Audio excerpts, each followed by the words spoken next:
دنیا کا گندا ترین عدالتی نظام پاکستان کا عدالتی نظام ہے۔ ساری عمر جھوٹ بولنے والا وکیل بعد میں جج بن جاتا ہے۔ پاکستان کا عدالتی نظام پاکستان کی ترقی میں سب سے بڑی رکاوٹ ہے۔ پاکستان کی عدالتیں چوروں، ڈاکوؤں، کرپٹ مافیا کی محفوظ پناہ گاہیں ہیں۔ امیروں کو چھٹی والے دن بھی ضمانت دی جاتی ہے، جبکہ غریب کی 25 سال میں بھی سنوائی نہیں ہوتی۔ جو عدالتی نظام 2% کی کنجری ایان علی کو سزا نہ دے سکے، اس نے محب وطن کارگل کے ہیرو آرمی چیف کو سزائے موت سنا دی اور ثابت شدہ غدار نواز غدار کو باعزت بری کر دیا۔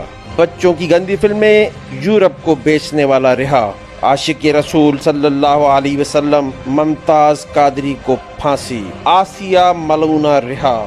ریمنڈ ڈیوس رہا۔ کرنل جوزف رہا۔ ایان علی رہا۔ راؤ انوار رہا۔ مصطفیٰ کانجو رہا۔ ثانیہ بلدیہ ٹاؤن کا ملزم بھولا رہا۔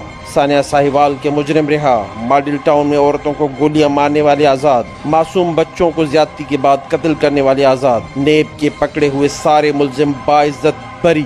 کیا یہ ملک صرف طاقتوروں کا ہے؟ عدالتی نظام دیکھ کر لگتا ہے کہ کہیں آسمان سے آگ یا پتھر نہ برسنے لگ جائیں۔